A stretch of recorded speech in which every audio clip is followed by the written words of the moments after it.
It's a bright, dry day here at Silverstone, and I'm 200 feet with a perfect view above the circuit on which over £1 million has been spent on improvement. Championship Series. And here to see it, what must surely be a record crowd of well over 100,000 people, here to see what they confidently expect to be an absolutely superb event. In the Drivers' Championship, the leader is the Brazilian Ayrton Senna. He's just 1 point ahead of double world champion Alain Prost, with in third place Nelson Piquet, who's yet to win a race this year and who has never won a British Grand Prix. Fourth is Piquet's arch rival, Nigel Mansell. In fifth place, Stefan Johansson, and in sixth position, Gerhard Berger. In the 3.5 litre category, Britain's Jonathan Palmer leads Philippe Streff. Fourth, it's Ferrari, and then the rest are trailing. So it's 65 laps, nearly 200 miles, and it's going to be a truly thrilling event.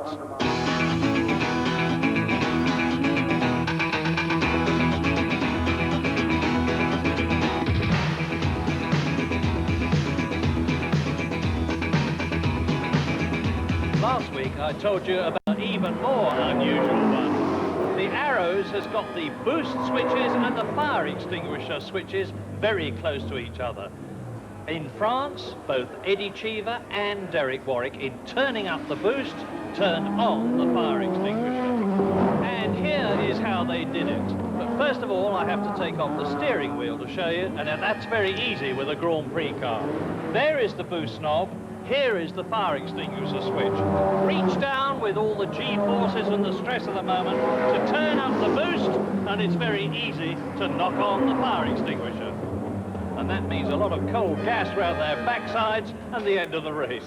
There's always a lot of gossip in the Grand Prix pit lane, and this week the main subject is the fact that the little Lola team, headed by Gérard Larousse, has been fined $50,000 by FISA, the governing body of Grand Prix racing, for not being at the Brazilian Grand Prix.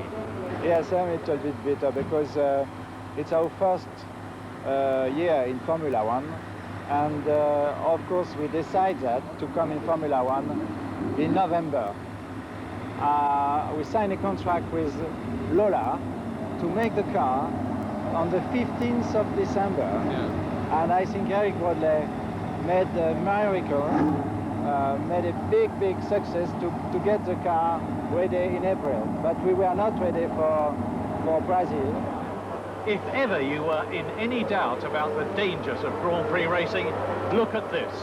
This is the front wing of Ayrton Senna's Lotus. He's driving along at terrific speed behind Nigel Mansell's Williams when this piece of metal flies up and kajoof, straight into the wing. It might have been Senna's head. Now, Senna immediately told Peter Waugh, the Lotus team manager, on the car radio, and Waugh told Patrick Head, the Williams designer. Afterwards, when Patrick Head saw the piece of metal, he said, "Sorry, it's not ours." In pole position on the grid, it's Nelson Piquet for the first time this year. Nigel Mansell is alongside him, and he's been on the front row for every Grand Prix in 1987. Ayrton Senna is in third place. Alain Prost is fourth, and then the two Benettons of Thierry Boutsen and Theo Fabi. Following them, the two Scarlet Ferraris, Michele Alboreto and Gerhard Berger. Ninth is De Cesaris, 10th is Johansson, 11th is Patrese, 12th is Nakajima, and Derek Warwick is in 13th place. Martin Brundle is 17th, and Jonathan Palmer 23rd, out of 25 starters, because Piercarlo Ginzani has been excluded because of a rules infringement in practice.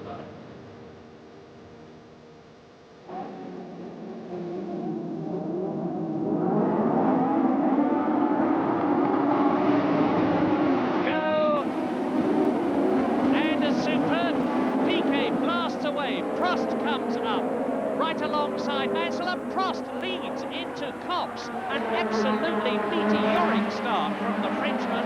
That is something that we're not used to seeing. The Williams Hondas usually get away very quick, but already Prost has lost the lead.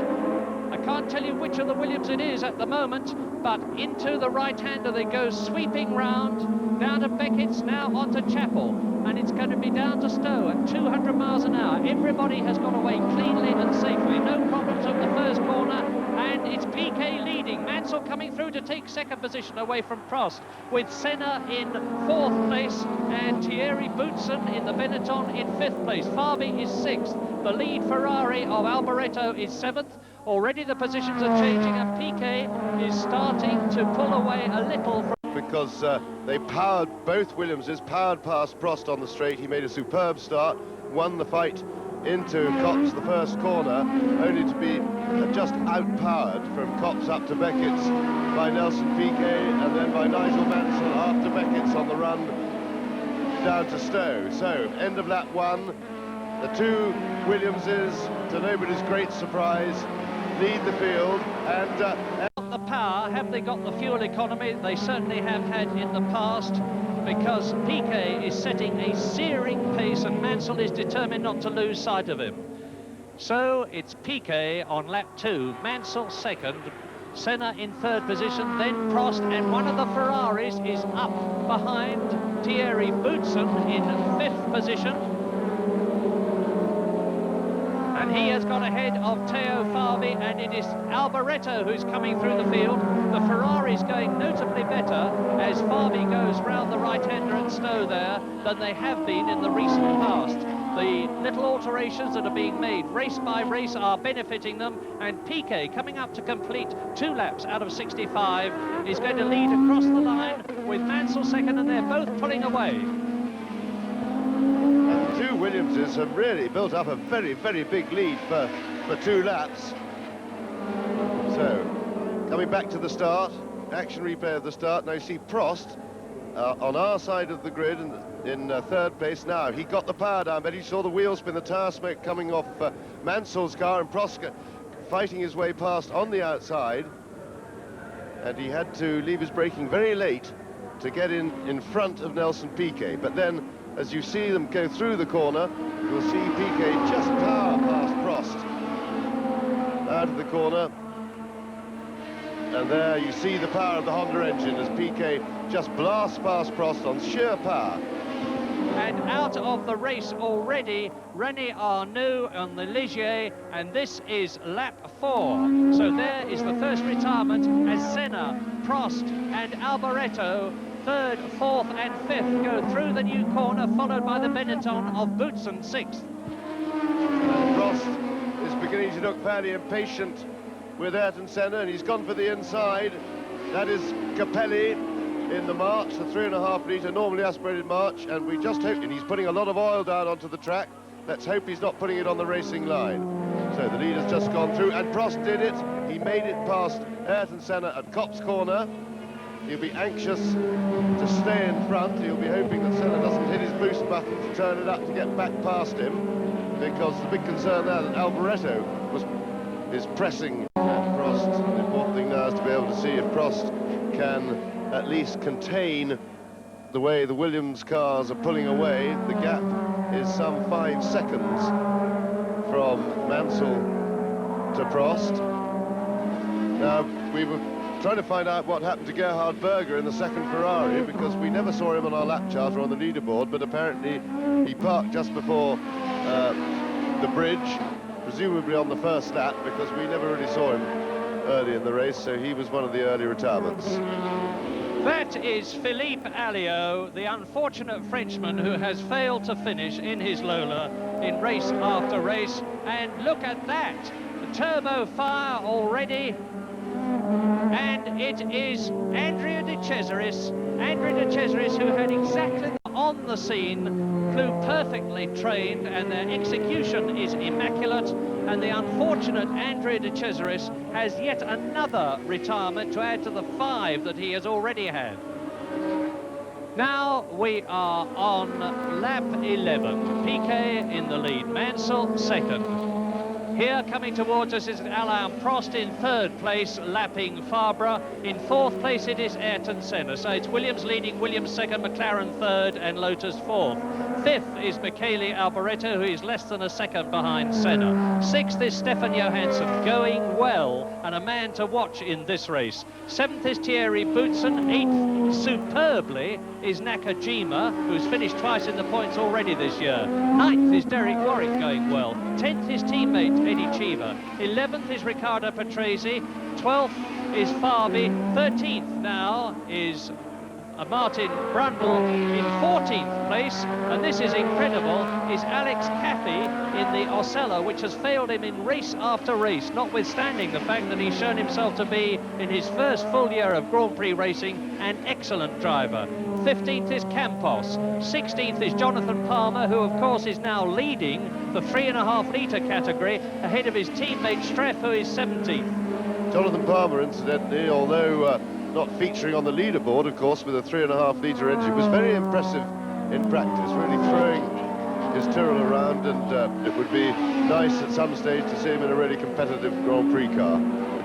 Here is Nakajima as you ride with him round Stowe Corner at 150 miles an hour on your way down to Club at 160 miles an hour. Back a gear, now watch his hand as he goes up into 6th gear on the approach to Abbey Curve. There it is. He's doing 175 miles an hour around here, building up. Right. And that was Riccardo Patrese, who just blasted past him to retake the place. So Nelson Piquet, back to him in the lead, with Mansell just going through in the background, just lapping one of the slower cars. And things really look very comfortable indeed for the Williams team. Prost has dropped back a little bit. He's now a section, but if of course Prost is going to try and do the race on one set of tyres, this 10-second deficit is not a problem. What could be a problem, he doesn't want to fall too far back, because whatever happens, fresh tyres on the Williamses will make them quicker, at least initially. And although they'll lose time in the pits and lose the lead, we've seen how easy it is for them to pass the McLaren with their extra engine power on the straights. So if they can catch him on fresh rubber, they won't have a problem getting by. I have told you many times about the car-to-pit radio contact. The reason we now know that the Williams mechanics are waiting down there is that Mansell has radioed in, and that is Johansson. Johansson out of the British Grand Prix, and with that excitement, I will tell you also, Johansson was in 6th place, that Mansell has radioed in to say that he has a slight vibration, and the hypothesis is that a new set of tyres may fix it. Well, traditionally, you get new tyres at a bit under half distance. Half distance here today is 32.5 laps. They are now on lap 20, so we could reasonably expect any of the cars to come in for tyres at any time. And now Patrese is in the points in 6th position. Lap 20. Piquet leads, Mansell 2nd, Prost 3rd, Senna 4th, Alboreto is 5th, Patrese is 6th, Nakajima is 1 place out of the points in 7th position. So Nelson Piquet is certainly giving the lie to people who said that he was not up to Nigel Mansell now, and I said it last week, I must admit. Well, I don't think you have to eat your words, Murray, about Piquet not being up to Nigel Mansell. The huge wave of criticism of Piquet's driving and the speculation about his motivation has had the desired effect, and the fact of the matter is he's driving better and has pulled his finger out. Alain Prost is coming into the pits in 3rd position to have his tyre stop at the end of as he's on his 30th lap. Stop. Out goes Ron Dennis's board to indicate to the Frenchman to have his brakes on. That's a good stop. 8.15 seconds, Alain Prost, and he had that on lap 30. And that's the first tyre stop we've had. The Frenchman rejoins, and Ayrton Senna has been through, Michele Alboreto has been through. As they go past, so Mansell is now goes right up on Piquet. Just over a second the gap. And there is Nakajima about to be lapped by Nelson Piquet. He didn't let him go past then, and that was naughty. Whatever it was, whether it was Nakajima holding him up or something else, has allowed Piquet to drop back a bit and Mansell to gain. The gap, which was over 4 seconds at one time between Mansell in second place and Piquet the leader, is now visual. Nakajima takes Dana in the Zach speed, so does Piquet to lap him again, so does Mansell through on the inside at Stowe Corner. Now, are we going to see the camera? Nakajima gives the signal to go past. Now you should see Piquet on the right. There he is. Nelson Piquet blasts past Satoru Nakajima. Now Nigel Mansell will be following through, but where is the Japan? Piquet's pulling away. Nakajima is not letting Nigel Mansell through as he let Piquet through, but Mansell takes his chance, dives through. 6 Piquet, 5 Mansell, 12 Senna, 27 in 4th place is Alboreto. Number 1 in 5th position because of the tyre stop is Prost. In 6th place, 11 Nakajima in the points then.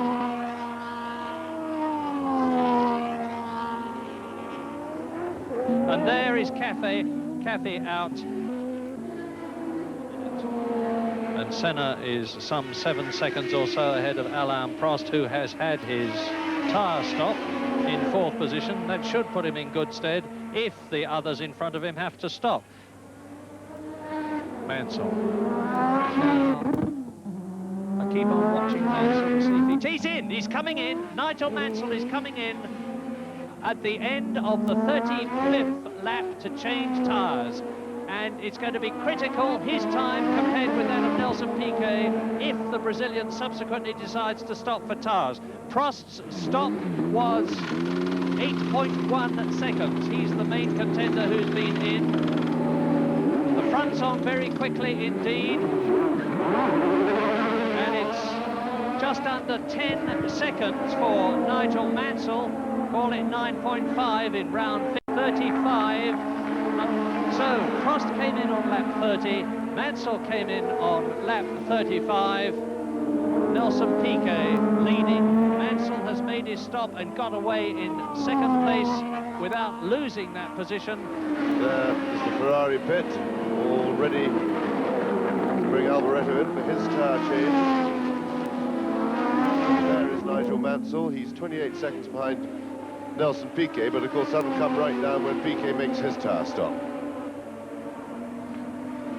So Mansell now on fresh rubber would hope to be able to lap even more quickly, and certainly he has. 1 minute 11.9, and that is, well, we've just heard from the Williams pit. This maybe is why Piquet didn't come in straight away. They've been discussing the wisdom of whether he should stop or whether he can get away with staying out, and it looks as if Piquet is going to try and stay out. And to confirm the possible sense of that decision, Piquet has responded and is lapping a lot quicker now than he was 3 or 4 laps ago, and is down into the 111s. So if he can maintain even just half a second a lap less pace than Mansell, and he can keep that going to the end, he's going to win. And such is the pace of the 2 Williams cars that Piquet has now lapped Michele Alboreto, and there are only 4 cars on the same lap.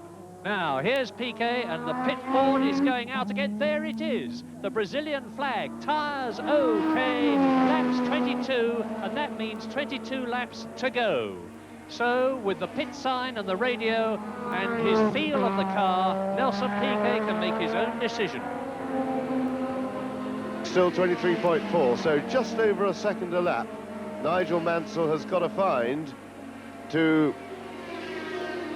catch Nelson Piquet, and then of course he's got to find something extra to get past him.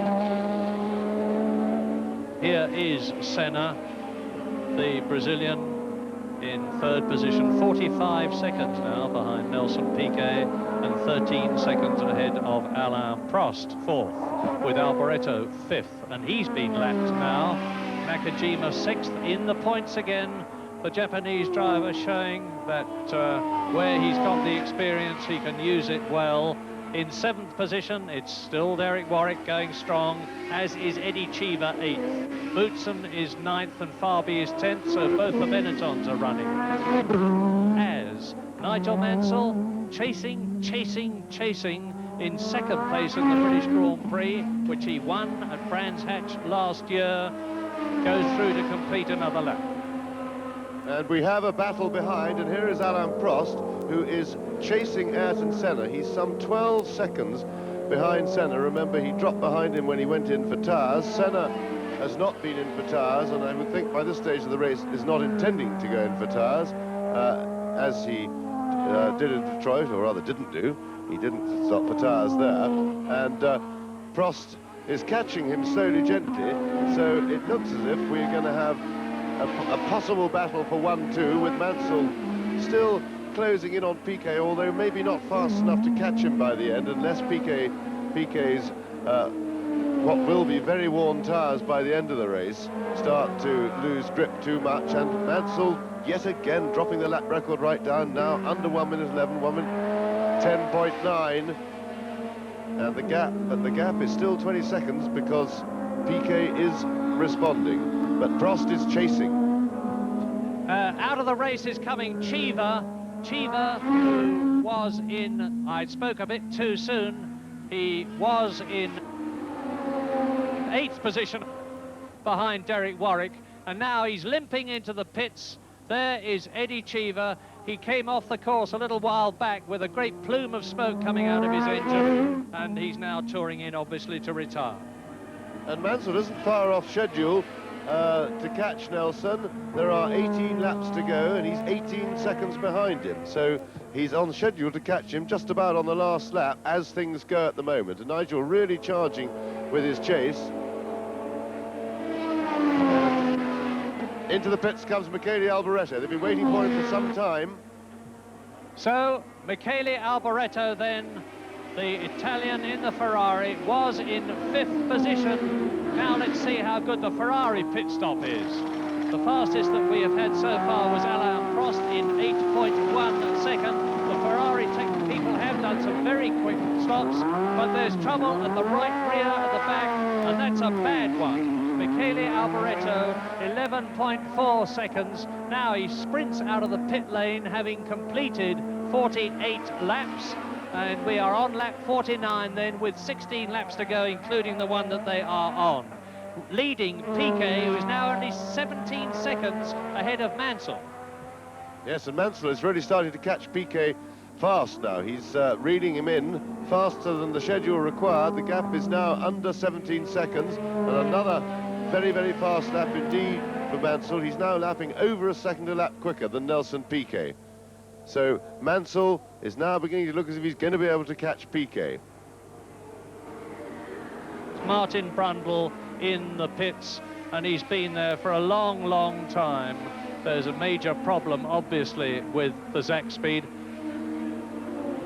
And look at the right front of Piquet's car. That's starting to look worn to me, and I believe that Piquet has got a tyre problem. Mansell on fresh rubber could catch him. This could yet be Nigel Mansell's British Grand Prix. And Alain Prost could be in trouble. He's just put in a very slow lap, and he's lost 5 seconds to Ayrton Senna, who he was chasing. And that was Prost just flashing across your screen there, with Piquet coming up to lap him. So Alain Prost seems to be in trouble. And there you see the power of the Williams Honda tail. He really blasted past Prost there. Mansell took nearly 3 seconds out of Piquet's lead on that lap. Piquet now leads by 13.5 seconds, and if Mansell goes on at the rate he's going on now and can get past Piquet when he gets right up behind him, he is going to win, because there are 14 laps still to go, and Mansell has broken the lap record again, 1 minute 10.5. So, and now on lap 51, Nelson Piquet is in the lead. Mansell is second. Senna is a long way back in 3rd place. Prost has been lapped in 4th position. Fifth is Nakajima. Both then the Lotuses in the points, as are both the Williams. Sixth is Derek Warwick in the remaining arrows. Is he at last going to get not only a finish, but a point here in Silverstone? There is Frank Williams, probably enjoying this a lot. Must be very nice to have a jolly good race going on with it when it's between your own two cars. 11.6 seconds then was the gap. Here is Piquet coming through to complete lap 53 out of 65. Over the line he goes. Mansell exits the new corner as Piquet goes into Copse, and the gap is 9.6 seconds. Mansell is charging again. He must be happy about the fuel situation. He's got his fuel counter and the advice over the radio, and he's really flying, catching Piquet. Into the pits again comes Michele Alboreto, was in 9th position. Berger went out on the first lap. It's going to be another disaster Grand Prix for Ferrari. Lap record Mansell 1:09.9. How the speed has gone up from about 148, and the lap record has come tumbling down. 1 minute 10.9, 10.7, 10.5, 10.4, and now 9.9. And the man who's doing it is Nigel Mansell. The Prost stopping. Alain Prost, who was in 4th position, out of the British Grand Prix to join the other 9 retirees.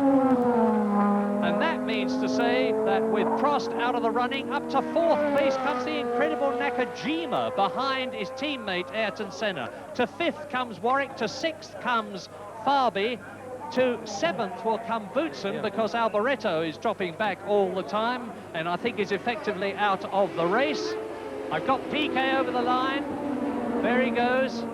Now I see Mansell approaching it, and you'll see him come out of the corner in a moment, and the gap is 6.4 seconds.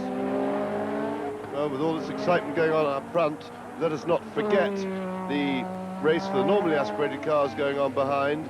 And whilst Palmer and Streff and the two Tyrrells were battling for the lead of that for most of this race, it's now been resolved pretty much, or at this stage anyway, in Palmer's favour, because he's got past Streff, and Streff's engine has become very rough and he's dropped a long, long way back. So Piquet now fighting his way through the traffic. This, of course, is a potential problem for him and, of course, for Mansell. They're racing hard, but they've still got to be careful around the slower cars. They can't afford to throw it away. And you see now Mansell has Piquet in his sights. He can now see Nelson Piquet, and that will give him that extra little boost as he... and there we are, there's the fan club for Nige. Go, go, go.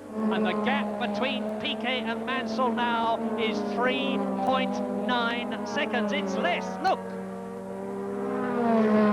Savour this. This is a great British Grand Prix. Fabulous stuff. But remember, he's still got to get past Piquet. He's got to catch him. If Piquet's been wily and kept a little bit of extra fuel in there, he can turn his boost up, and that could make him very difficult to pass. Two Lotuses are causing a lot of trouble for Nigel there. So, and there is the view from Nakajima. He lets him go, but he's still got Senna to deal with. And we know there's little love lost, and Senna won't make things easy for Mansell, but it looks like Mansell's got the power and the straight line speed just to blast past him. And in fact, Senna was very polite indeed, kept over to the right-hand side of the track and let Nigel go. So the battle is on. And such is the speed of the Williams that when they passed Ayrton Senna then, they have now lapped the entire field. So the Williams team is going from strength to strength, and absolutely dominant in Grand Prix racing on the faster circuits at the moment. They showed that in France a week ago, and they've showed it even more emphatically here at Silverstone. Lap 62, less than a second.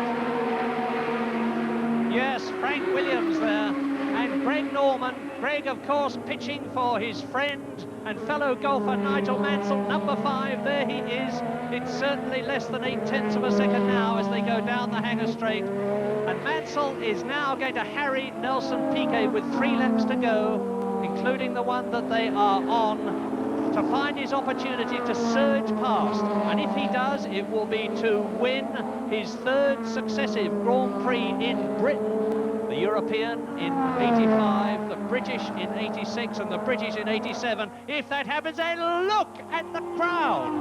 They're willing Nigel Mansell on. If willpower was horsepower, Nigel Mansell would have at least another 100 as he comes through now to complete lap 62. Now he is with Piquet.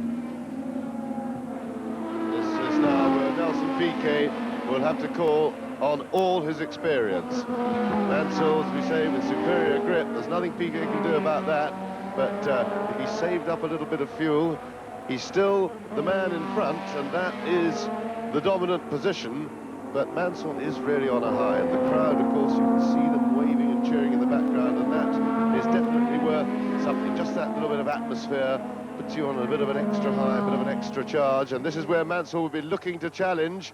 Piquet will hold the inside line.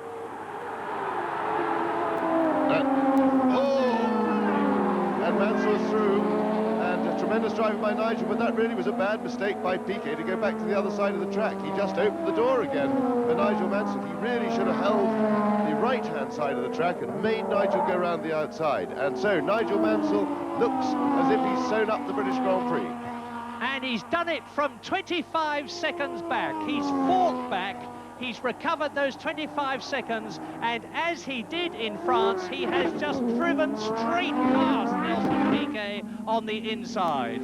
I suspect that the Brazilian could do little about it. Let's have a look at it again, as with 2 laps to go, including this one, there is Piquet in the lead. Watch Mansell come first to the left, now to the right. He's got the inside line. He is level with Nelson Piquet. Yeah, and that was bad. Piquet handed back the inside line to Mansell, having gone to block the inside line. He moved to the right, of course, stayed on the right-hand side of the track, and then for totally inexplicable reason, he moved back and just opened the door, and it was really quite strange, because at this stage of the race, one is entitled to hold the inside line and make your opponent go the long way round, and it really is a bit of a worry seeing Piquet do that. I just can't understand it. Well, once again, as the Union Jacks wave and the crowds roar, Nigel Mansell has demonstrated psychological superiority over his double world champion teammate Nelson Piquet. Mansell is about to start the 65th and last lap of the British Grand Prix, and if they finish where they are now, the World Championship is going to be in a fantastic situation. Senna leading 1 point ahead of Mansell and Piquet tying. And now Mansell's on his last lap. Yes, Nigel Mansell going around Copse on his last lap, and what a fantastic drive. It was a private battle between the two Williamses, and once again, Nigel has put it over Nelson Piquet very emphatically. He did the pit stop. They both, they gambled on quite different tactics, of course. Nelson trying to go through the race without a tyre change, but the storming drive that Nigel put in after his pit stop, just pulverising the lap record, lapping over a second quicker than anybody else on the circuit, was tremendous entertainment to watch, and really showed the grit and determination and skill, of course, of Nigel Mansell, and the crowd loved it. Wonderful atmosphere here at Silverstone. Look at that crowd just waving him home, and now he can almost coast to the line. Just one more corner to go. To win his third successive Grand Prix in Britain. It's just the left, the right, and now Nigel Mansell, winning the British Grand Prix for the second year in succession, can see the checkered flag. Out he goes. Mansell has won the British Grand Prix. Nelson Piquet finishes in second place, and it is going to have been a superb British Grand Prix for Britain, because with Senna finishing in third place lapped, fourth Nakajima, Derek Warwick is going to be fifth in the Arrows ahead of sixth position Theo Fabi, and Jonathan Palmer looks like winning the 3.5 litre category for Tyrrell in eighth position. But that is the man of the race. And the British crowd break ranks. They're marvellous at this, and they will go back to their positions after this race and before the next one, and I can think of no other crowd in the world that would do that. The British enthusiasm for Grand Prix racing has never shown more. Nigel is not going to be allowed to get back to his pit. Amazing. But remember Nelson Piquet, he drove magnificently. Victory has been snatched from his hands yet again. He is at the end of the lap, and yet another second place for Nelson Piquet. It is his 5th of the year. Well, how about that then? A truly great British Grand Prix to remember and savour for years to come. And the two men who thrilled and captivated us all, Nigel Mansell and Nelson Piquet, are now jointly second in the Drivers' Championship, just 1 point behind the leader, Ayrton Senna. And in spite of the fact that Alain Prost is now 4th, he is still very much in contention for his 3rd successive World Championship. With a maximum 15 points from their 1st and 2nd places for the 2nd Grand Prix in succession, Williams have now extended their lead in the Constructors' Championship over McLaren in 2nd place by 21 points. Lotus are still 3rd and Ferrari are trailing 4th. And after his colossal effort, it was an elated but tired Nigel Mansell who talked to Barry Gill. In the beginning of the race, I had a vibration. I think one of the wheel weights came off. I went on full tanks. I think Nelson did a better job setting his car up. His car was definitely quicker on heavy fuel load. But as the race progressed and I made my pit stop, my car then picked up grip, and then I was a bit quicker down the straights. You must have worried about making that pit stop, because when you came out, you were 25 seconds behind a man who was going extremely well. Yeah, I mean, it's really incredible. I mean, all credit to the pit crew. They got me out as quick as possible. But I would have tried to go the whole distance if I hadn't had this vibration, but we decided to pit early rather than late. And in doing so, I just managed to catch Nelson at the end. Well, you say just managed. You gave us one of the most exciting chases we've ever seen. And James Hunt said in the commentary, you were driving with crowd power as well as horsepower. Did you know what the crowd was doing? I'll tell you that's true, because as soon as I knew I was catching Nelson, the crowd all around the circuit, I think for the last 15 laps, I mean, they were waving to me on all the corners, down the straights. I mean, it was willing me on. I mean, it helped tremendously. I mean, I've got to thank them for the win, because it definitely put 5 seconds in my pocket. Well, it's getting better all the time, isn't it? And after 2 superb races, the French Grand Prix last weekend and the British Grand Prix this weekend, the next one is the German Grand Prix at Hockenheim in 2 weeks' time. Grand Prix can hardly wait to be there, and I'm sure that you can't either.